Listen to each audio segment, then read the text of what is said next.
Welcome back now onto our candidate spotlight tonight. A Purple Heart Army vet is running for U.S. Senate in the state of Nevada. Why? He wants to restore accountability to the office and try to clean up that swamp. Sam Brown served his country proudly. In Afghanistan, he was wounded. Now he's ready to serve again, and defend Americans and Nevadans in the Senate. He says it's time that we all put duty first and serve our nation. I could not agree more. Here's a bit of one of his campaign ads. I believe there is something inside all of us that drives us to never give up.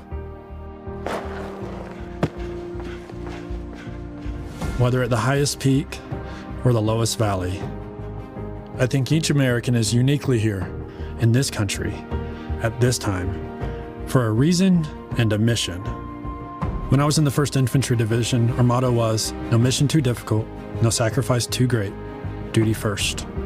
These words are as true to me today as they were 15 years ago. A lot has changed since then, but not my commitment to duty first. After West Point, I had a mission: protect my men and make my country proud. In 2008, when my Humvee hit a roadside bomb in Afghanistan, I found myself on fire, burning to death. I was saved from that moment of terror and hopelessness by my gunner, running through bullets and mortar fire. He reached out to me saying, "Sir, I've got you." The men I was determined to save saved me. That's duty first. Years of recovery followed. Now, America needs its own recovery. The pandemic hit Nevada harder than any other state in the country. Record unemployment, massive business closures, ruined dreams, desperate families. But rather than sharing in our sacrifice, our political leaders bicker. They point fingers and jockey for political gain. Where's the accountability? Exactly. Where is the accountability? Joining me now to discuss his campaign for U.S. Senate in the Silver State, Nevada, U.S. Army Captain retired and Purple Heart recipient Sam Brown. Sam, thanks for coming on the program. How are you today, sir? Dan, I'm doing great. Nevada is also known as the battle-born state as well. So That's right. We've got a lot going on here. And you definitely are battle-born.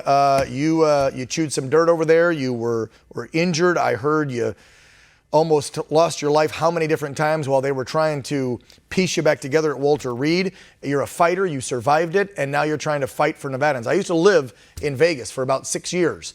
And I know that state used to really, most of the residents anyway that I encountered in my 6 years, adhered more to that independent, almost that libertarian lifestyle. Small government, right. Leave me alone, I'll do me, you do you, right? They're very right. independent, Nevadans are. That's right, absolutely. Nevada attracts the type of person that wants to bet on themselves, make a version of the life that they want to pursue. And my wife and I are no different. We live in the northern part of the state in Reno. And, there's a good work ethic here, a good independent spirit. And that's what I'm ultimately working to try and help make sure that is protected. And these Senate seats have been filled by Republicans before, but the dynamics have kind of changed in the voter rolls over there, as I've seen Californians mainly invade Nevada. And I still don't understand why they continue to vote for Democrats and vote blue when they're leaving a blue state because they can't afford it or they're tired of the crime and the homeless and the drugs and you name it. So you're talking to all voters, let's just say, because I have a feeling a lot more folks in the middle of the road are starting to watch One America News. Your message to them on why you're going to be the guy to go to the Senate where you've actually got some real power. Let's be real. I mean, there's only 50 Republicans in there right now. If you get this seat, you're going to have some real power and control to change things, not only for Nevadans, but for the entire country.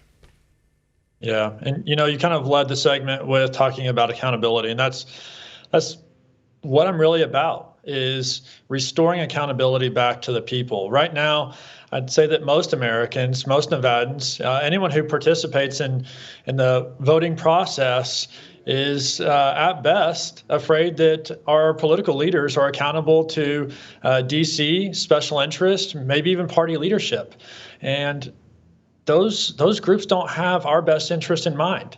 As an example, and this is railing on sort of our current senator, Catherine Cortez Masto, she voted in this latest infrastructure bill to allow for the distribution of all that infrastructure money to not be based on a per capita calculation. And so Nevada only got 33% of what we would have otherwise got. She traded a lower investment in our state for campaign funding from other states. Of course she did. This is the problem with the swamp. And you're right, accountability, accountability, accountability. I'd add one more. They're also beholden to foreign nations too. Let's be real. We've seen the connections with not only the man sitting at 1600 Pennsylvania Avenue to the CCP, but members of Congress who also have done some backdoor deals with China and other nations. So a lot of them are beholden not just to the party, not just to big business, but to foreign nations. You're absolutely right. And China is our number one threat and enemy right now in the world. And thank you. Russia is getting a lot of attention right now on the border of Ukraine. We can't take our off the ball of China. And I would say that China has got its influence way beyond even our representatives. They're into, the lobbying firms, into the bureaucratic departments and agencies. China is deeply intertwined in with the power and the base of D.C. Yeah, come on. You got a sitting congressman who's on the intelligence committee. What's his name? Swallowwell. This guy was sleeping with a Chinese spy, for crying out loud, and more than once, and they don't even kick him off the committee. Anyway, right. Sam, I hear that you're doing really well. You're raising cash. You're up in the polls. If folks want to learn more about you personally, your campaign, how they can help out, where do they go? Go to our website, CaptainSamBrown.com. This is a movement of the people, by the people, for the people. We've all seen those grassroots campaigns that have a lot of energy and some volunteer excitement and stuff, but they can't raise money. And then there's others that can raise money, but they don't get local engagement. This campaign is both, and people can learn how to engage with us, whether it's here in the state or even helping from beyond the state at CaptainSamBrown.com. We've raised over $2 million last year. And just a few days ago, we had another 3,000 donations in one day.